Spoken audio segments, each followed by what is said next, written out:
Okay, tuloy tayo sa pag-aaral ng salita ng Panginoon. So, on these last days na talagang nangyayari yung mga bagay na masusulat at kailangan po tayo magsapaganda upang harapin ang mga bagay na ito.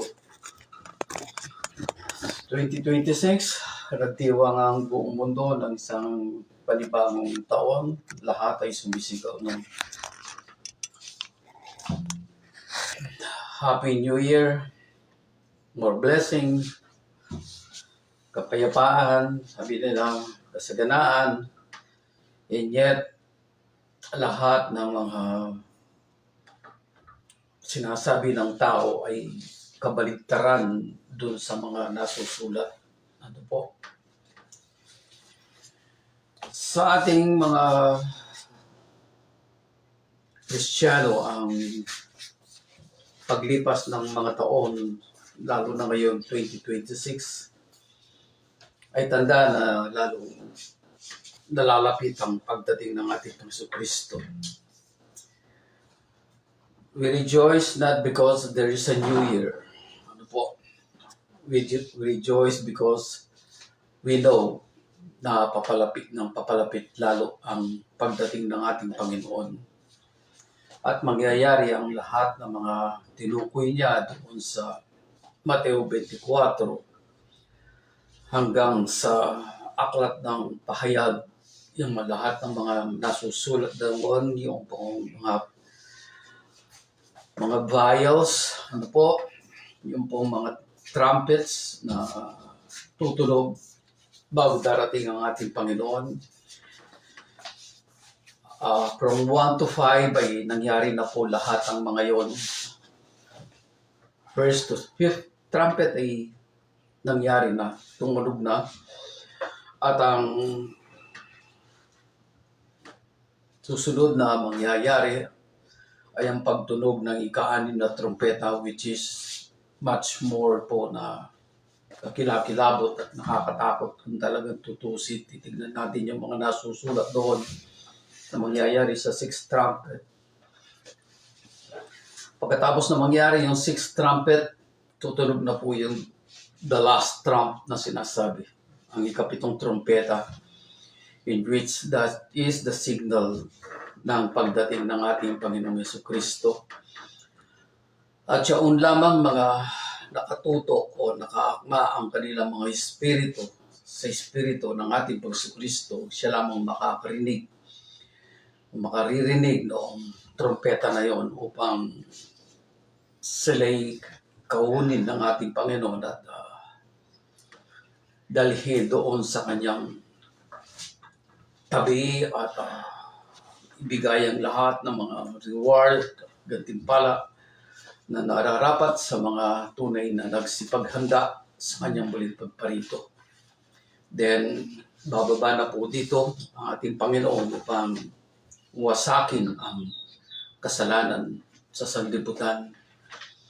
Doong siya'y dumating, ang sabi, ang banal na kasulatan, Lamb of God who take away the sins of the world.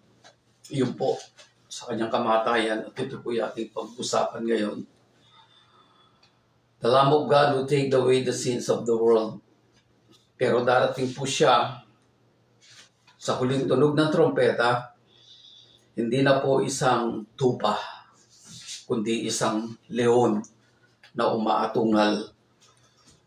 Hindi na po to take away the sins of the world, sabi ang kasalanan ng tao, kundi wawasakin na niya talaga ang kasalanan sa sanlibutan at ikukulong ang mga pinagmumulan ng kasalanan. Alam natin kung sino sila, ang mga kapangyarihan na hindi natin nakikita sa kalawakan, at aalisin niya ang lahat ng pinagmumulan.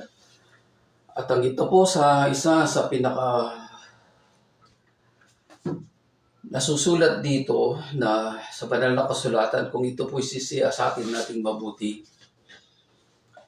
ang unang-unang gagawin ng ating Panginoon Kristo bago siya darating, bago tumunog ang trompeta, Aalisin ng Diyos ang lahat ng mga tao. Hindi ko na po sasabihin mga Kristiyano, sapagkat marami po ang quote-unquote na Christians na alam natin, aalisin niya ang lahat ng mga tao sa loob ng iglesia na pinagmumulan ng kasalanan. Yan po ang mangyayari. At ang mangyayari ay sila po ay liligligin. Ang puno ng olibo na sinasabi ng banal na kasulatan na kanyang liligligin.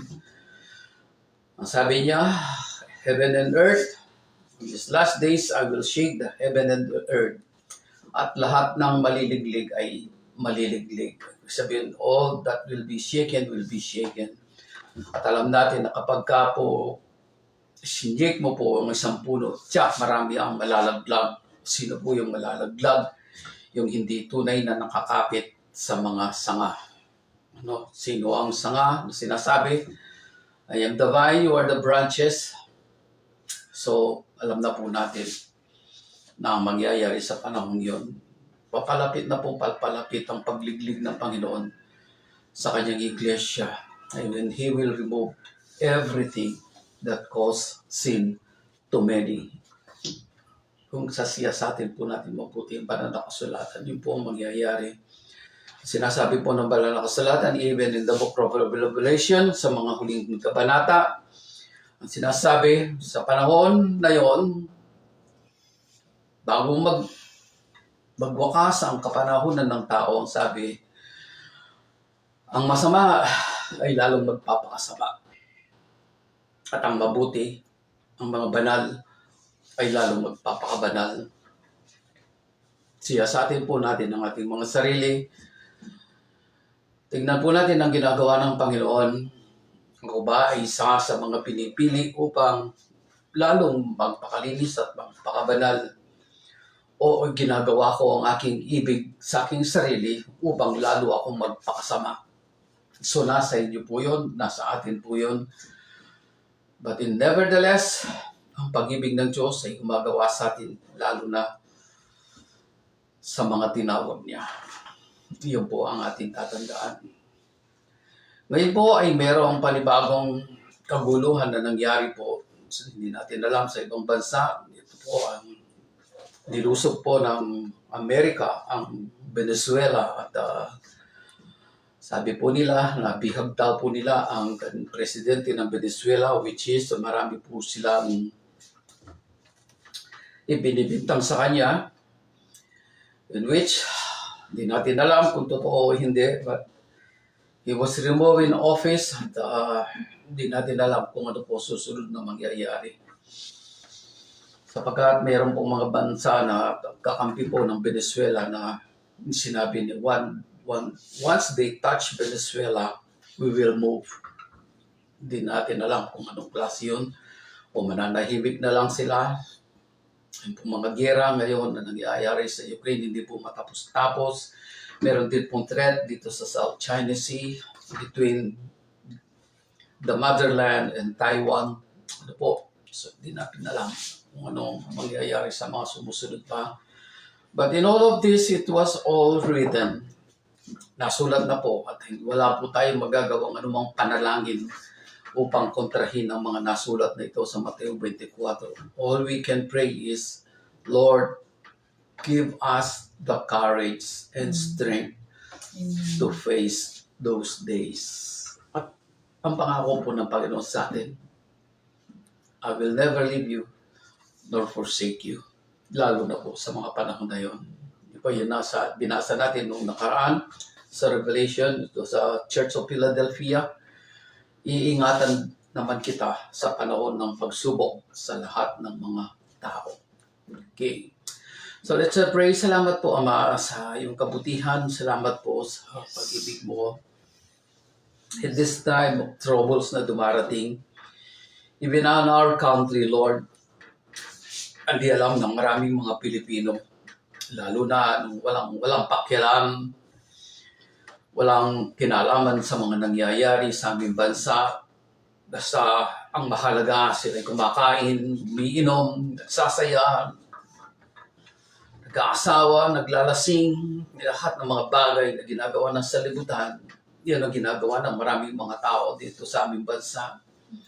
And they don't even know, Lord God, anytime maaari, Panginoon, sumiklab ang isang kaguluhan na hindi kayang kontrolin ng kahit sino. Unless ikaw, Ama, ang siyang mag-intervene sa mga bagay na ito. There's so many threats, Lord. There's so many threats na nangyayari sa aming bansa, hindi alam ng marami. We are in between those two superpower na gustong agawin ng aming bansa, gustong gamitin ng aming bansa. Yes. Now, di namin alam na kami na mamamayan ang siyang naiipit sa mga sigalot ng mga superpower na ito. Kaya tulungan mo po ang aming bansa. Ingatan mo po ito. Bilang iyong hinirang, Panginoon, na siya sinasabi na lupang hinirang, dalangin po namin na ingatan mo po ang aming bansa. Yes. Ingatan mo po, lalo na po ang mga taong sumasampalataya sa iyo at nananalig sa iyo. Ingatan mo po sila. Ingatan mo po kami. Dinadalangin namin, Panginoon, ng mga bansa na sa lubuyan ay nagkakaroon ng mga digmaan, mga sigalot, mga awayan, patayan. Maraming mga Kristiyano, Lord, though they are in a religion who have faith of God and in Christ, maaaring di namin sila kamukha, Panginoon, ng paninindigan at prinsipyo, and yet they do believe in God through Jesus. Ingatan mo po sila, especially doon po sa Russia, especially po doon sa Ukraine na maraming mga Kristiyano doon. Doon po sa Middle East, doon sa Iran na ngayon nagkasulukuyan, nagpo-protesta po ang mga protestante doon. Nag-aalsa ang mga tao dahil sa sobrang higpit, Panginoon, at maraming mga Kristiyano ang pinaparusahan at naalisan ng karapatan sa kanilang gobyerno dahil sa pananampalataya nila sa aming Panginoon. And yet, hindi po nila ito mapigil. It is a phenomenon, Lord, why there are so many Iranians being converted into Christianity at hindi ito maunawaan ng kanilang gobyerno. Now, God, the Protestant, o God, ay nagsipag-alsa na laban sa kanilang kasulukuyang gobyerno. Hindi namin alam, Panginoon, kung sino ang pasimuno ng lahat ng ito. And yet, alam mo kung anong nangyayari sa lugar na yun at kung ano ang ipinapahintulot mo. So we pray for all of this, Lord. Maging doon po sa Venezuela, na ngayon na kasalukuyan ay nagkakaroon po ng isang katahimikan na nakakatakot. Hindi namin alam kung anong mangyayari.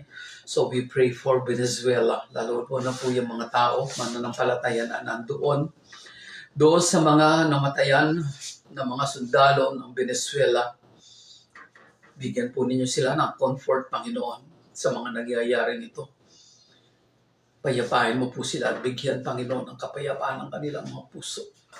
Na ang kanilang mga emotion ay huwag nilang idadala sa kanilang mga isip at sa kanilang mga puso.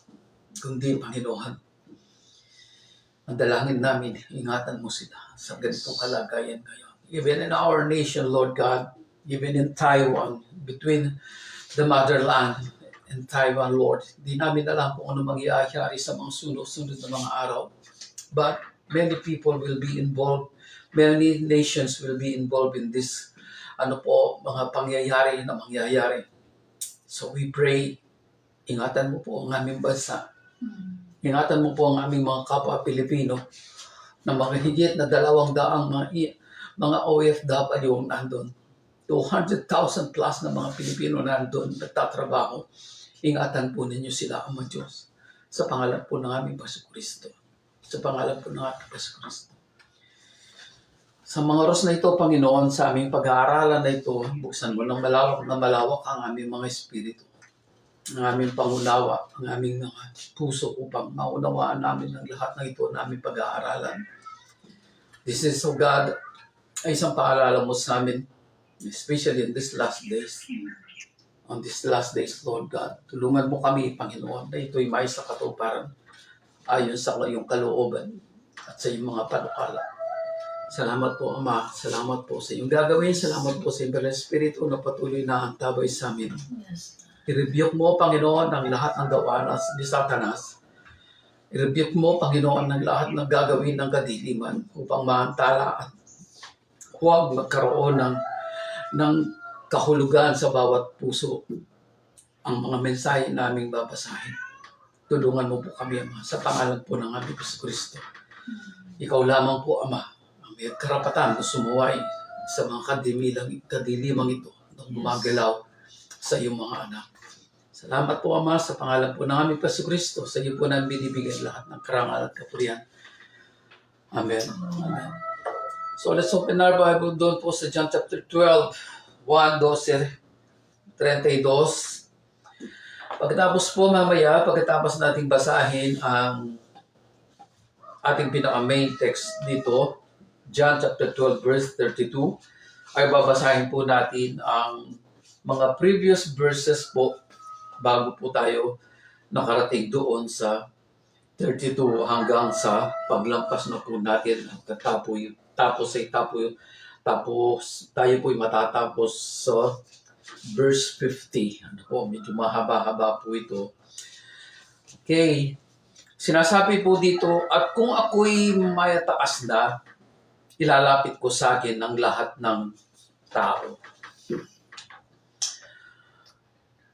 Titingnan po natin ito, medyo ako rin po ay hindi naman po nagkakamot ng ulo. Ako rin po ay nagtatanong sa Panginoon sapagkat why all this, bakit ito lang, yung verse na ito ang ibinigay.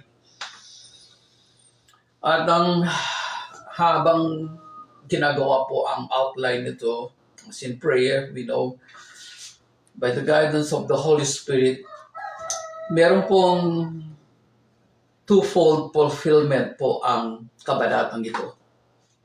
At yun ay ating makikita habang tayo po ay nagbabasa at nag-aaral nito. Ang sabi niya, at kung ako'y may taas na, ilalapit ko sa akin ang lahat ng tao. The first fold na tinatawag dito ay yung pong kamatayan ng ating Panginoon Kristo. Ano po? Kung natatandaan po ninyo ang isang kasaysayan sa Lumang Tipan, in the book of Exodus, in the book of Deuteronomy, ewan ko kung ito ay nasulat sa 5 aklat ni Moses. At meron pong isang kasaysayan doon na nangyari dahil sa pagre-rebelde po ng mga Israelita sa Diyos pagkatapos pong sila ilabas sa Ehipto. Ano po? Inilabas sila sa Ehipto at dinala po sila sa ilang. At marami po silang mga kasalanan na ginawa sa pamamagitan ng pagrereklamo. Ano po? Pagrereklamo. Kung minsan nakala natin ang pagrereklamo ay hindi kasalanan.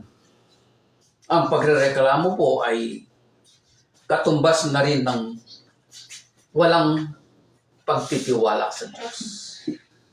Pagdududa sa Diyos. Yun po.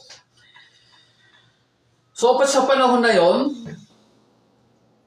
dahil sa kanilang mga kasalanan, nagalit ang Diyos. At dahil sa kanyang galit, nagpadala po siya ng maraming mga viper, mga makamandag na mga ahas, katulad po ng mga cobra, mga sidewinder, marahil, basta yung pong mga makamandag na mga ahas doon sa disyerto. Nagpadala siya ng napakarami upang patayin yung mga taong wala nang ginawa kundi magreklamo sa Diyos at kay Moses. Pagkatapos na sila'y palayain sa kanilang pagiging mga slaves sa Ehipto. Dahil sa kasalanan yon, marami ang namatay sa mga tuklaw ng mga ahas na makamandag. At Umiyak ang mga tao at nagmakaawa sa Diyos sa pamamagitan ni Moses. Kaya't ang ginawa ng Diyos, nag-utos siya na gumawa ng isang ahas na tanso. A venomous, po yan, hindi po yan basta ahas, kundi isang makamandag na ahas. Nayari sa tanso. At iniutos ng Diyos kay Moses na ilagay yon sa isang sanga na mataas at ilagay sa gitna ng kampamento. At kung sino man ang titingin doon sa ahas na tanso na yon ay hindi mamamatay sa tuklaw ng mga ahas. At yun po ang ginawa ng marami. Ngunit kalaunan, ang ahas na ito ay sinamba ng mga tao. Kaya po kung inyong makikita sa medical fields, yung pong sa medicine ay makikita po ninyo yung sanga at merong nakasabit na ahas. Doon po kinuha yon sa kasalukuyang modern science natin. Nagpapakita na even the medical fields ay naniniwala na ang ahas na yon ay sumisimbolo sa kasalanan. Tandaan po natin, hindi yon upang sambahin, kundi upang tanggapin ng tao sa mga panahon na yon, ng mga Israelita, na sila'y nagkasala sa Diyos at nagre-reklamo. Kaya pinagawa ng Diyos ang ahas na yon upang ipakilala sa kanila na sila ay nagkasala. Na sila'y nagkasala. Not to worship the viper, kundi tanggapin nila na sila'y nagkasala laban sa Diyos. Pero ang ginawa nga po ng iba ay sinamba pa yon. Kaya pinawasak ng Diyos ang ahas na yon. Ngayon po, ang daming mga nagreklamo ngayon at ang daming nagbibigay ng katwiran. Ba't ang Diyos noong unang panahon, nagpagawa siya ng ahas upang tumingin doon sa ahas na yun. Ahas pa nga yun. Itong mga ginagawa namin, mga letrato lang ng mga tao, mga rebulto lang ng mga tao. Ba't ipinagbabawal? Ang Diyos ay nagpagawa ng ahas.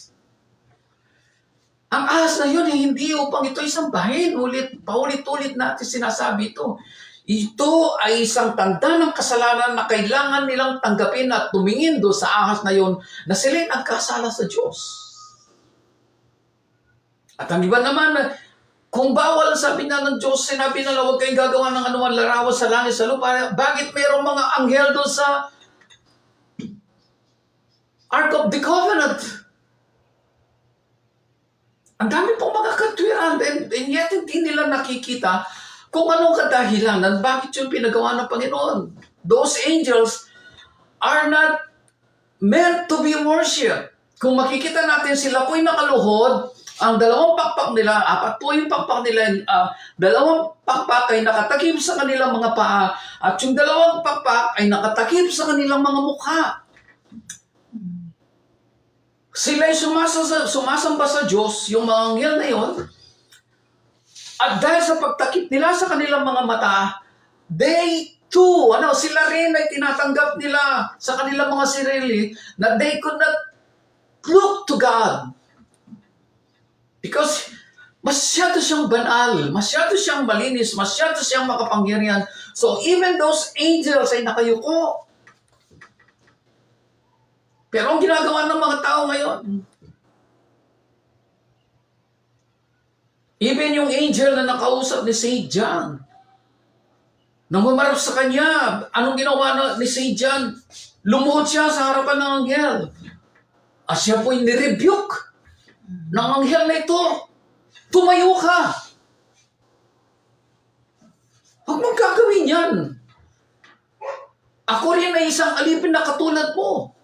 Ang Diyos ang sambahin mo, sabi ng anghel sa kanya. See that? Kaya ang daming pinagkakamali nitong mga tao na hindi ko maintindihan. They are being deceived or binibigyan ng katwiran ng kanilang mga sarili? Kaya kung titignan natin ang sabi ng ating binasa na ito, kung ako'y may taas na, lalapit ko sa akin ng lahat ng tao. And that's mean that viper na sinabi ni Moses doon sa sanga na yon, na pagkailala sa kasalanan ng tao, the same with our Lord Jesus Christ. Nang siya nakapako na sa krus, anyone who believe in Him shall not perish but have everlasting life. Sila natitingin sa ginawa ng ating Panginoon sa krus ng Kalbaryo. They will be saved. They will be saved. Unless natanggapin natin yon sa ating mga sarili. Alam po ninyo kung minsan, hindi natin ito maunawaan. And yet, God planned all of this. From the beginning na nagkasala po si Adan at si Eva, ano po ang pangako ng Diyos? Nung sila'y magkasala. Mula sa lahi ng babae ay lalabas ang isang tao naapak sa ulo mo, sabi niya kay Satanas, at wala kang magagawa kundi tuklawin ang kanyang sakong. Ang pangakong yun ay ang ating Panginoon Kristo. That seed of the woman, seed of the woman from Sarah, hanggang sa dumating na isilang ng ating Panginoon Kristo. And yet, not Sarah, not Virgin Mary, but Christ is the seed. Amen. At ang plano ng Diyos sa pasimula pa ay ginanap from thousands of years bago dumating ang panahon na yon. That is, kaya po ang tao natitingin doon sa plano na ngayon. Hindi lamang sila sumampalataya sa ating Panginoong Jesucristo, kundi sila'y sumampalataya sa plano ng Diyos since the beginning of time. Kaya ang dapat mabigyan ng karangalan maging sa kamatayan ng ating Panginoong Kristo ay ang Diyos Ama mismo.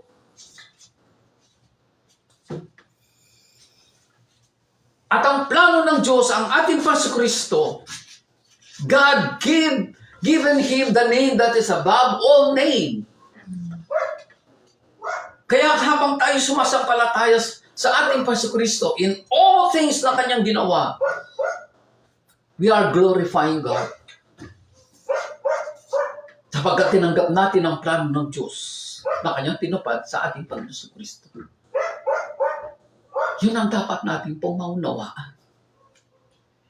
Tingnan po ninyo ang isa sa mga babasahin natin ito. Kung ba mahaba-haba siya, then some supporting verses ay maiksi lamang po. Ang sabi dito sa 27,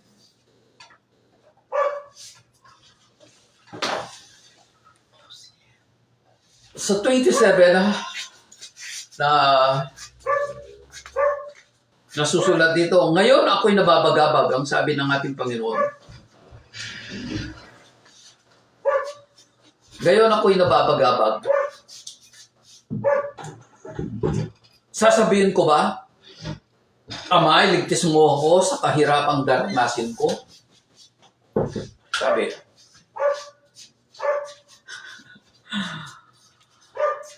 Sasabihin ko ba, sabi, Ama, iligtas mo ako sa kahirapang daranasin ko? Hindi. Sapagat ito ang dahilan kung bakit ako naparito. Upang danasin ang kahirapang ito. Tingnan po ninyo ang sinabi ng ating Panginoon. Ang sabi, Ama, iligtas mo ako sa kahirapang daranasin ko? Yung ba ang sasabihin ng ating Panginoon? Hindi, sapagat ito ang dahilan kung bakit ako naparito upang danasin ang kahirapang ito. Nung binabasa ko po ito, biglang sumagi sa aking kaisipan ang tanong ng marami. Naging Kristiyano ba ako upang mag-suffer? Yan ang tinatanong na kasi ng marami ngayon eh. Kung kailan ako naging Kristiyano, lalong nagka problema yung buhay ko. Kung kailan ako sumampalataya sa ating Panginoon Kristo, sa aking Panginoon Diyos, bakit hindi na ako tinigilan ng dyablo? Kayo mo ba, natanong na ninyo yan at dumating na ba sa inyo ang katugunan?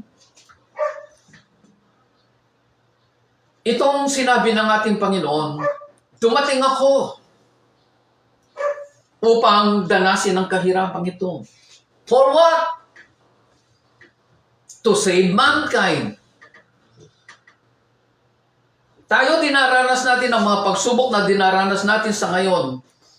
For what? Upang tayo ay linisin ng ating Panginoon, na tayo'y matutong mamatay sa ating mga sarili, na i-deny natin ang ating mga sarili, just to save our own family and other people. Akala natin, basta na lang yan dumarating sa atin. No! God is purifying us upang tayo po'y maging karapat-dapat na i-share o ibahagi ang kanyang buhay sa iba. Tulad ng ating Panginoon Kristo. Nanatili siyang walang kasalanan. Upang maging ganap siya sa harapan ng Diyos at mailigtas niya ang marami. The same way na ginagawa niya sa atin. God is removing all things na hindi karapat-dapat sa ating pagkatao so that God may use us to save others. Kasi po, nakakalungkot ngayon di ba? Ang maraming mga churches ngayon, mga Christian, mga preachers, ang pinagyayabang nila yung mga gift nila, ng mga powers, mga kung ano-anong mga ginagawang mga miracles. That's nothing. Even Satan magagawa niya yung mga yon. But he is Satan. Akala natin, doon natin maililigtas ang mga tao. No! Ang mga miracles na yan, ang mga tanda ng mga signs na yan, they are for the unbeliever. Kailangan makita nila ang kapangyarihan ng Diyos upang sila'y maniwala. But in our life as a Christians, yung buhay ng ating Panginoon Kristo na sumasa atin, yun ang magliligtas sa kanila. Not those miracles. Yung milagrong ginawa ng Diyos sa buhay natin, yun ang magliligtas sa kanila. Pero ang yabang ng mga iba Sabi nga po ng isang African pastor, Lord, I'm not asking for power. I am asking for purity, a pure of heart. Sabi ng isang pastor, because I know that purity in the heart is power. Baligtad ang kaisipan ng marami, di ba? Tanging kalinisan ng puso ang siyang gagamitin ng Diyos upang mailigtas ang marami pa, tulad ng ating Panginoon Kristo. Kaya kung titignan natin ito, ang sabi niya, Ama, parangalan mo ang iyong pangalan. Isang tinig mula sa langit na nagsabi, pinarangalan ko na ito at muli kong pararangalan. Ang sabi ng Diyos Ama na nagsalita mula sa langit. Nung marinig ito ng mga tao, ang sabi nila, kumulog! Sabi naman ng iba, nagsalita sa kanya ang isang anghel.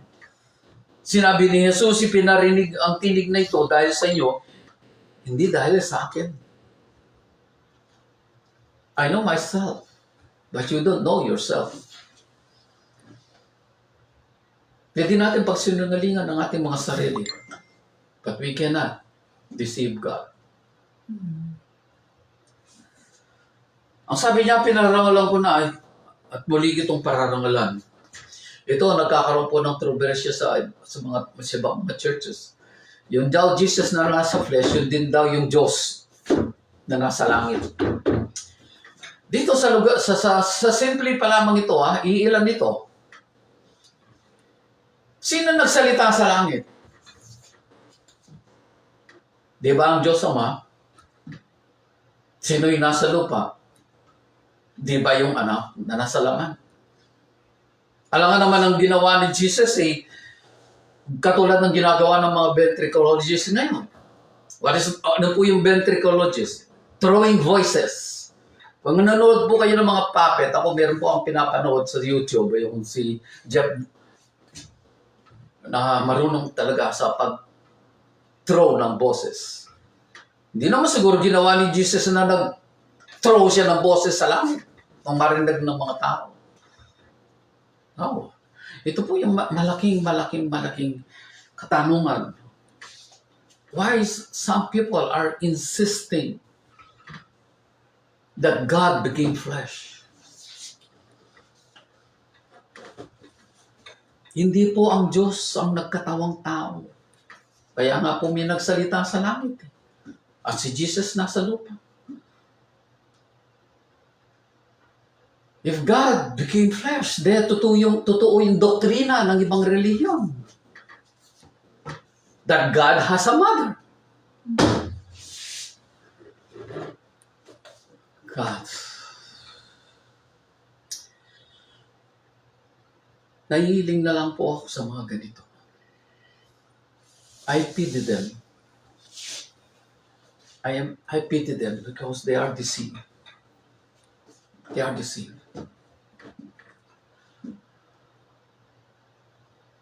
Sabi doon sa verse 31, panahon na upang hatulan ng sanlibutan.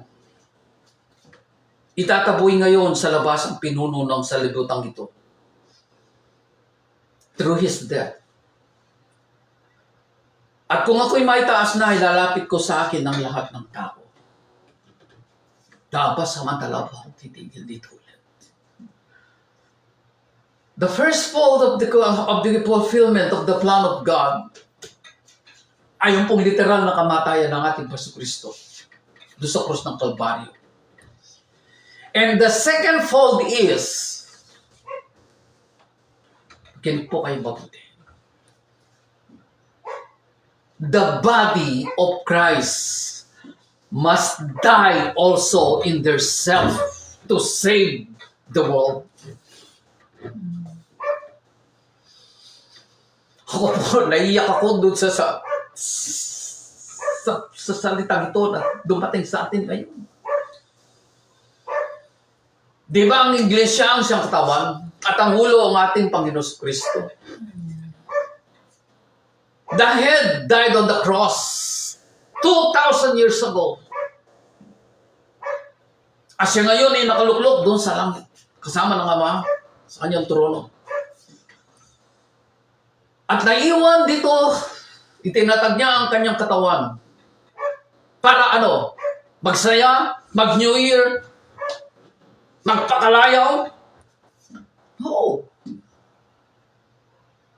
Kung paano ang kamatayan ng ating Pagkristo sa krus ng Kalbaryo in literal form, tayo naman na katawan ng ating Pagkristo as a church must die also in ourselves.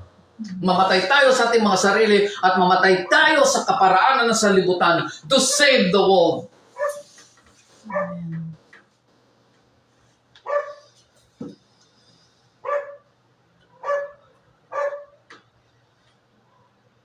Sinabi niyo ito, sabi, upang ipakilala. Sinasabi ng kautusan na ang Mesiyas ay mananatili magpakailanman. Yung pong tanong ng mga tao. And it is just true. Di po nila yan nakita ng mga tao na yan, ng mga Hudyo na mismo ng panahon na yun. Siya nabubuhay na, magpakailanman ngayon. In the same way, yun po ang tinuturo sa atin ng Panginoon.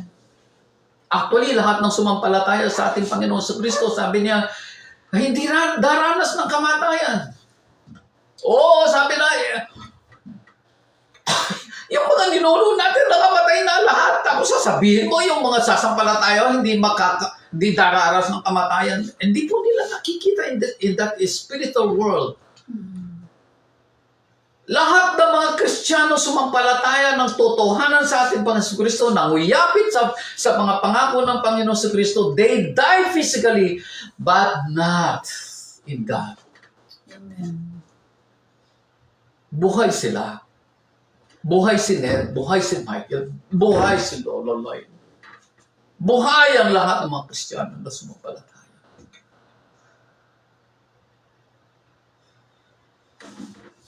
Oh God.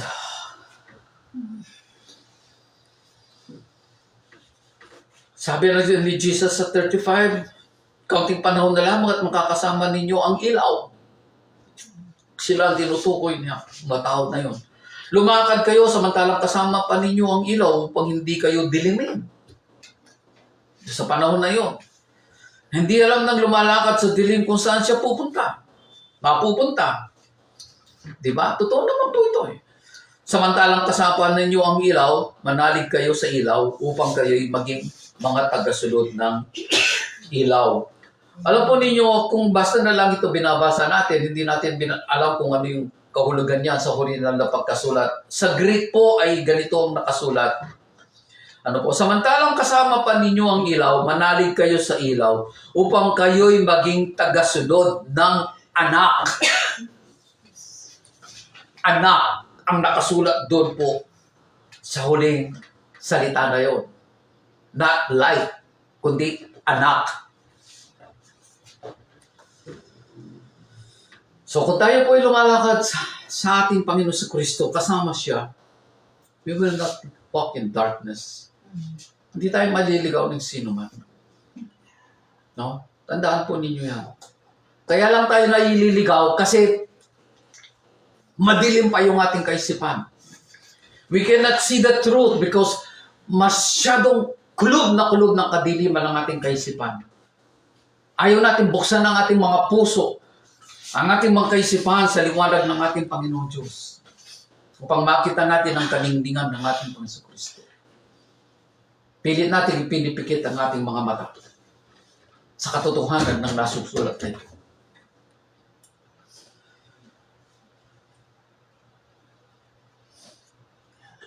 Kaya po doon sa 37, sabi niya, bagamat nakita nilang gumawa siya ng maraming kababalaghan, hindi rin sila sumampalataya sa kanya, sa gayoy natupad ang sinabi ng propeta Isaias. Panginoon, sino ang naniwala sa mga salitang narinig nila sa amin? Kanino ipinakita ng Panginoon ang kanyang kapangyarihan? Tulad ng sinabi pa ni Isaias, hindi sila makapaniwala sapagkat, tignan po ninyo, ito'y nakakagulat. Tulad ng sinabi pa ni Isaias, hindi sila makapaniwala sapagkat binulag niya ang kanilang mga mata at pinatigas ang kanilang ulo upang hindi sila makakita, ni makaunawa ang kanilang mga isip o manimbalik sa akin upang sila'y pagalingin ko. Kung titingnan lang natin yung Tagalog niya, hindi natin siya talagang lubusan makukuha yung mensahe niya. Pero sa English, maliwanag po. Doon sa verse, na 40 na ito. Ang sabi po sa English, God, ulitin ko, God has blinded their eyes and closed their mind. Yung mga taong ito na nakakita at nakarinig sa ating Panginoon Kristo, hindi nila makita yung katotohanan, hindi nila marinig yung katotohanan sapagkat ang Diyos na mismo ang nagsara ng kanilang mga mata at kaisipan. Dahil sa katigasan ng kanilang mga puso. They want to see the truth and the light and yet nakapikit ang kanilang mga mata. They want to hear the truth and yet nagbibingi-bingihan sila. Kaya ang ginawa ng Diyos, binigay na nga sa kanila yung ginagawa nila. Binulag na sila at ginawa na lang silang mga bingi. Yan po ang nakakatakot eh.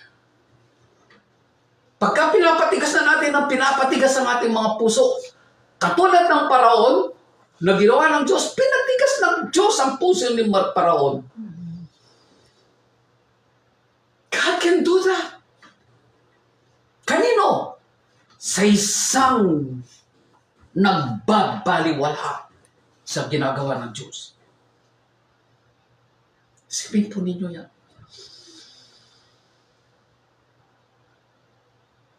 Sa verse 39, sabi niya, and so they were not able to believe because Isaiah also said, God has blinded their eyes and closed their mind. So their eyes would not see and their mind would not understand and they would not turn to me, say God, for me to heal them. Ayaw nila eh. Pilit nilang pinipikit ang kanilang mga mata. Pilit nilang sinasara ng kanilang mga tinga. Na sana ay pagilingin sila ng Panginoon. Kung sila'y pasasako, maniniwala, nakikinig.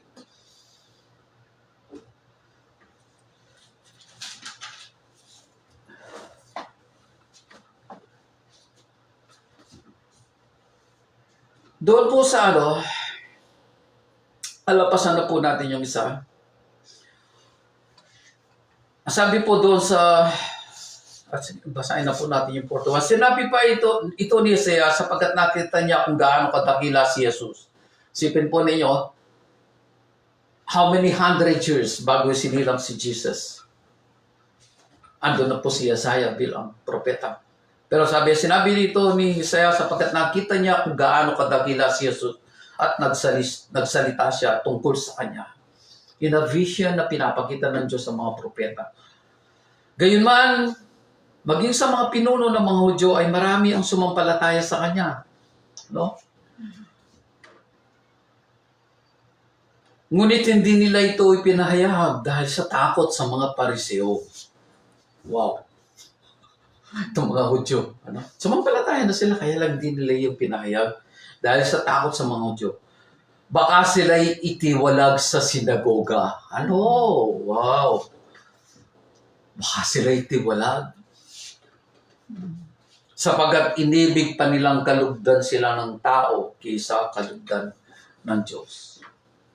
How many people are like this? Mas pinipili nila ang approval ng tao kaysa sa approval ng Diyos.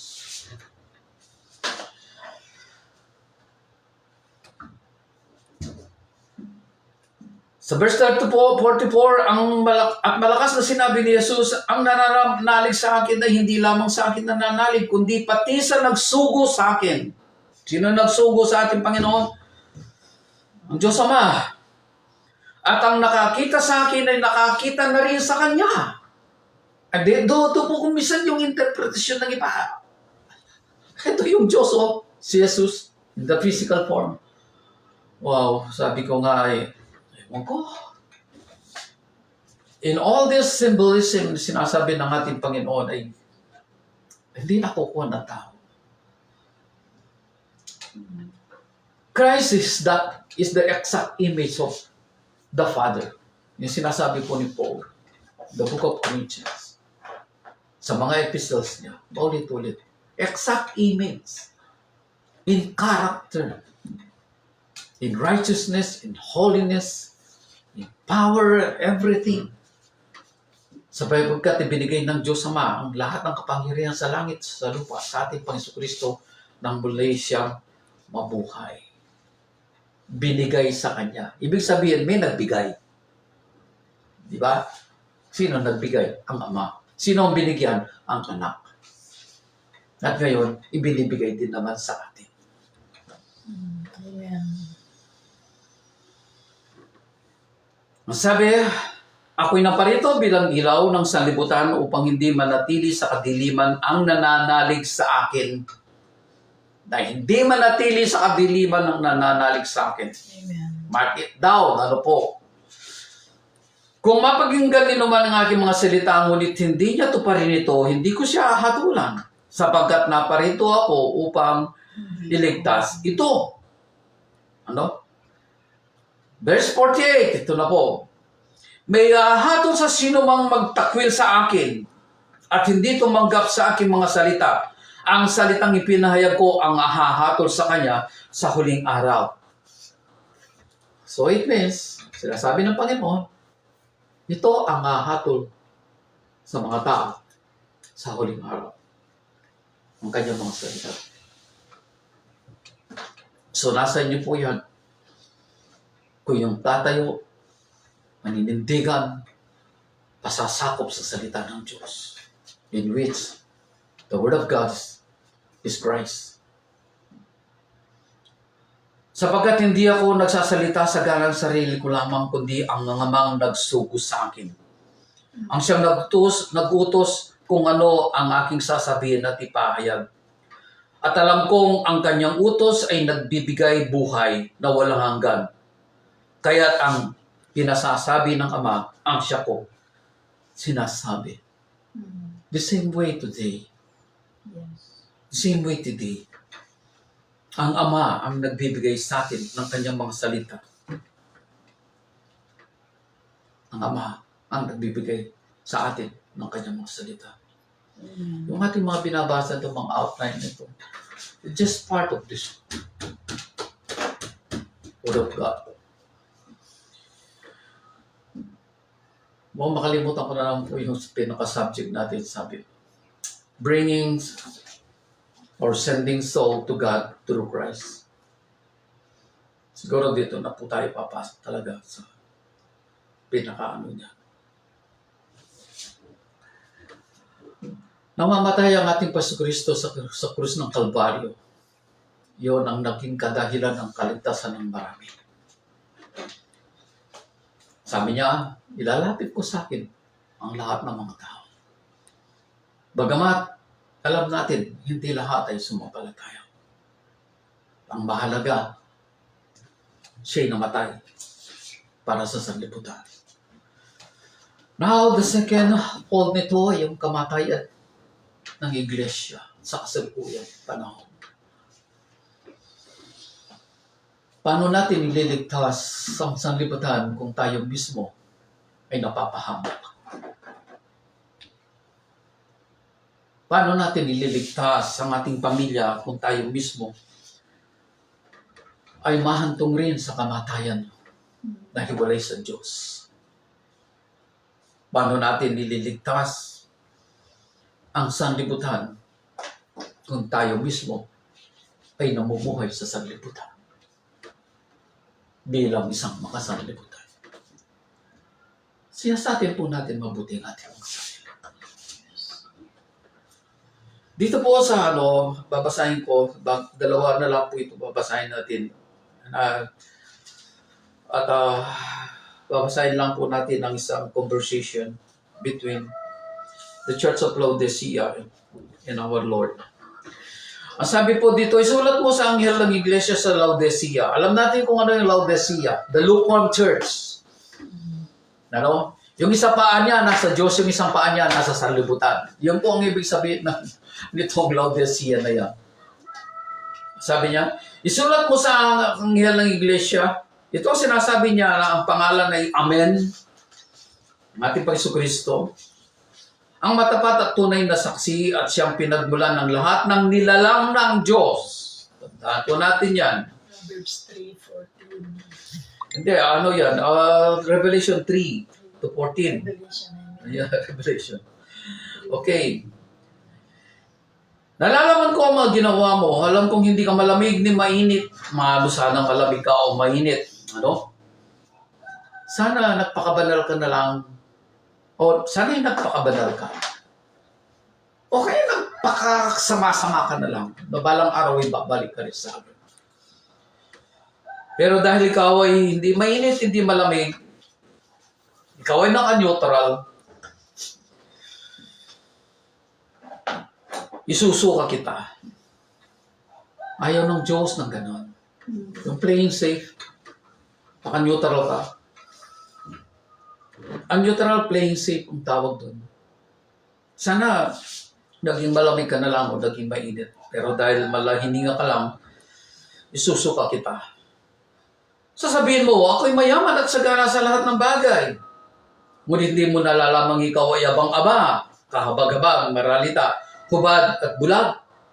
Kaya nga pinapayo kong bumili ka sa akin ng dinalisay na ginto upang ikaw ay maging tunay na mayaman. Only those things that come from God ang siyang tunay nating yaman. Yung sanlibutan, samantala. Bumili ka rin ng puting damit upang matakpan ng nakahiya mong kahubaran. at gamot sa mata nang ikaw ay makakita. Tinuturuan ko at sinusupil ang lahat ng aking iniibig. Tingnan po ninyo. Tinuturuan ko at sinusupil ang lahat ng aking iniibig. Tulad ng isang ama, sinusupil niya ang hindi mabuting gawa ng kanyang mga anak. Kaya magsikap ka, pagsisihan mo at taligdan ang iyong mga kasalanan. Diba? Kahit magsikap, meron pa naman siyang chance di ba? Yung Laodiceans na yan.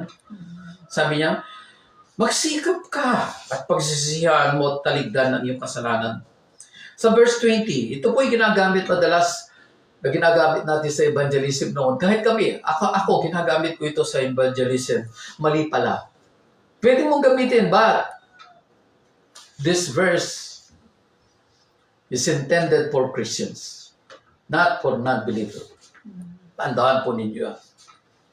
Nakatayo ako sa labas ng pintuan at tumutok-tok. Kung diringgin din naman ang aking tinig at bubuksan ng pinto, ako'y papasok sa kanyang tahanan at magkasalo kaming kakain. Ang magtatagumpay ay upong kadapi ko sa aking luklukan. Sipin po ninyo, ang pangako ng Diyos. Ang magtatagumpay ay upong katabi ko sa aking luklukan. Kung paano ako'y nagtagumpay at nakaupo ngayon sa tabi ng aking ama na nasa kanyang luklukan. Alam po ninyo, even up to now, God is longing for intimacy. Bonding. Kaya nga po ang sabi ng ating Panginoon, huwag tumutuktok sa inyong mga puso.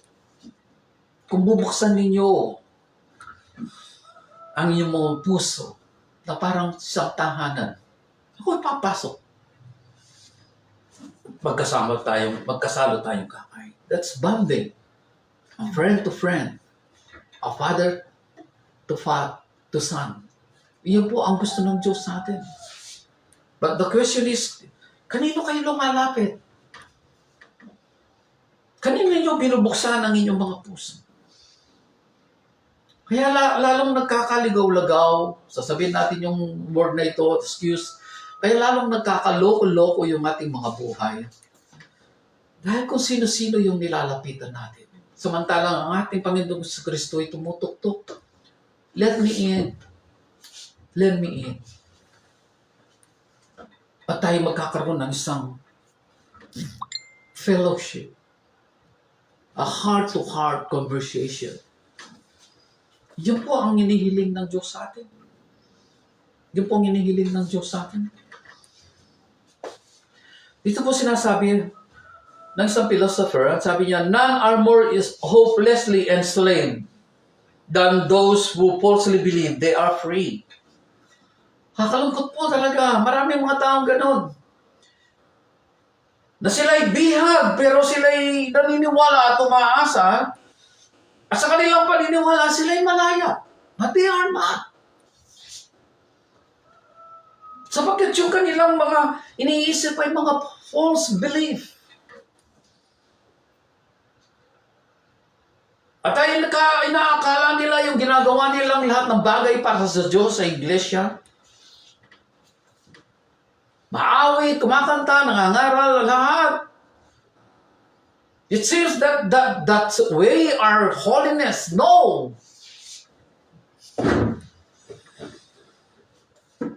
Ang sabi nga po dito, na isang mangangaral din, holiness is not a way to God the Father. Wow! Sabi ko nga po, nung marinig ko ito, wow, napagano'n ako eh. Wow! Di ba dapat sabihin, blessed are the pure in heart, for they will see God. Yes. That's the way. The pureness of the heart. Holiness, marami pong parang na ginagawa ang mga tao. About holiness, religious rites, rituals, everything, goodness, good works. They think that's the way of holiness. No. Kaya sabi niya, pastor na yun, holiness is not a way to God the Father. But only through the righteous life of Christ Jesus.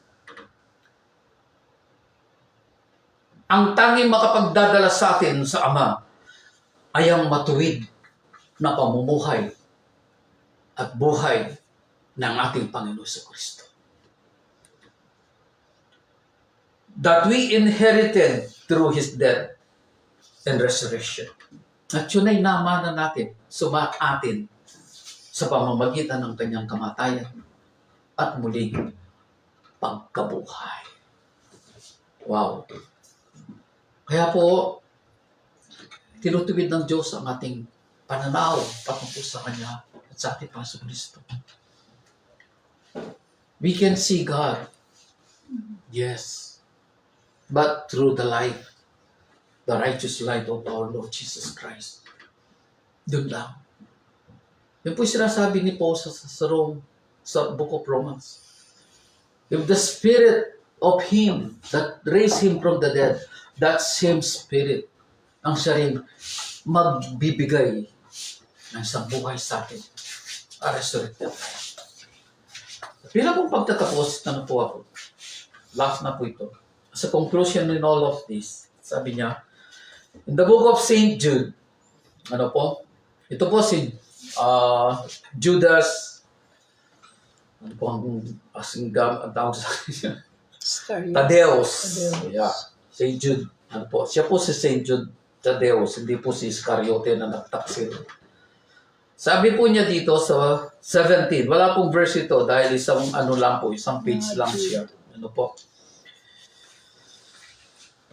Ang sabi po ni St. Jude, ngunit lagi ninyong tandaan, mga minamahal, ang pangaral sa inyo ng mga apostol ng ating Panginoong Jesucristo.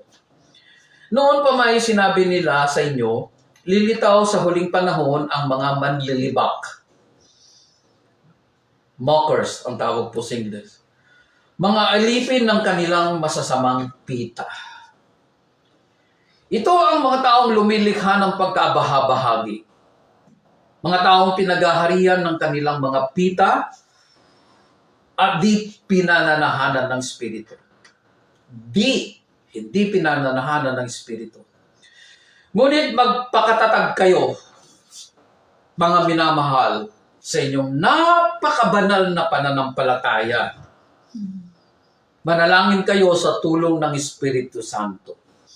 By the help of the Spirit, pray.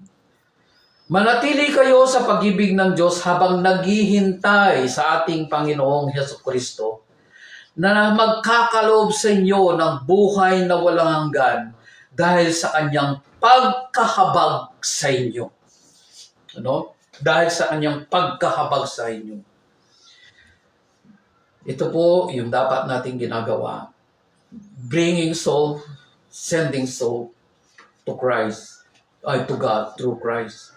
Sabi po sa verse 22, kahabagan ninyo tulungan ang mga nag-aalinlangan. Sagipin ninyo ang nasa apoy. Sagipin ninyo ang mga nasa apoy.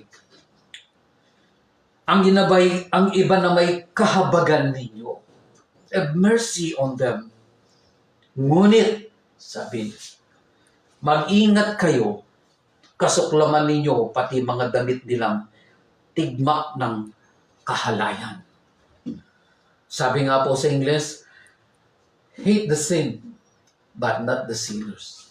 Diba? Sabi nila, kasuklaman natin ang kanilang mga kasalanan, ngunit sagipin natin sila sa apoy ng kaparusahan. Gawin natin hanggat kaya natin na ibinibigay ng Diyos sa atin, sagipin natin sila. Kahit masaktan pa ang kanilang mga kaisipan, puso at damdamin dahil sa mga salitang maririnig nila sa atin, by rebuking them and correcting them, nasa kanila na yon at nasa Diyos na kung sila ay makikinig.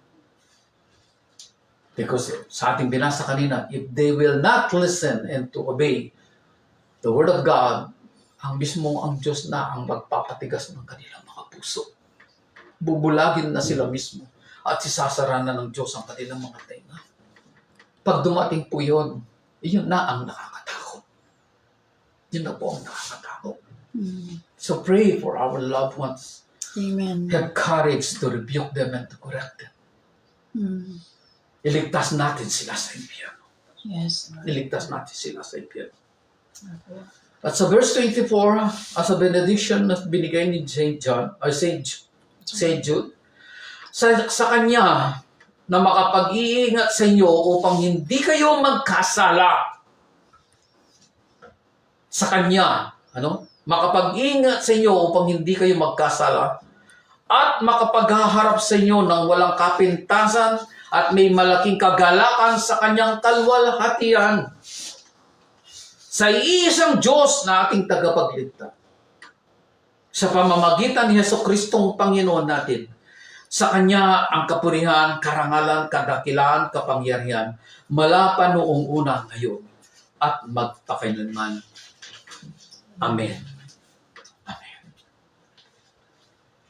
Just to submit, just to obey, sapagat siya ang makapag-iingat sa atin, upang hindi tayo makasala at makaharap sa Kanya sa panahon ng Kanyang pagdating. Tayo pong lahat ay yung buong manalangin. Yes, Lord. Salamat po. Salamat. Patuloy ka namin dinadakila, Ama. Pinaparangalan, tinataas. Ang iyong pangalan, Panginoon, ay higit sa lahat ng pangalan. Ikaw ang Diyos na lumikha ng lahat ng bagay. Nakikita man o hindi. Ikaw, Panginoon, ang lumikha ng isang bagong buhay sa amin sa pamamagitan ng aming Pasko Kristo. Nawa, Panginoon, dalangin namin sa pagpasok ng taon na ito, ang dalangin namin sa araw-araw, Ama, ibigay mo sa amin at likhain mo sa amin ang buhay na aming Panginoon Kristo hanggang siya ay bumalik at maging karapat-dapat kami sa pagharap sa Kanya. We pray for all of this, O Lord God, not only for ourselves, but for our family. Yes. Para sa aming mga anak. Ang apo hanggang sa apo-apuhan. Yes. We pray for all of this, O God, para sa iglesia na iyong katawan. Help us to die also, O God, the church, to die in ourselves and offer ourselves, O God, as a living sacrifice, that you may save other people, O God, through us, to our death, sa pamamagitan ng kamatayan namin. Salamat po, Ama, sa iyong kabutihan. Salamat po, Ama, that death, Lord God, not in physical, kundi sa aming buhay sa araw-araw. Habang kami nandito sa lupa, mamatay kami sa aming mga sarili, sa mga bagay na makasaglibutan na ito. Yes. Upang magamit mo kami, Panginoon, nagdalhin sa iyo ang marami pang kaluluwa. Through our Lord Jesus Christ and through the Holy Spirit. Sa aming pampansamantalang pag-iwahiwalay, Ama, gawad mo po sa amin ang iba na bendisyon. Yes. Pag-ibig mo siyang manatili sa amin upang ito'y aming may padama sa ibang tao, lalo na sa mga kapatiran sa iglesia. At ang pagkikisa po ng Banal Espiritu siyang sumaamin habang ginaganap mo aming Panginoon Kristo ang iyong kalooban, ang iyong biyaya, upang maganap namin ang kalooban ng Ama. We pray for all of this, O God, for thy glory and for thy honor. Yes. In Christ Jesus' name. Amen. Amen. Amen. Thank you, and God bless you.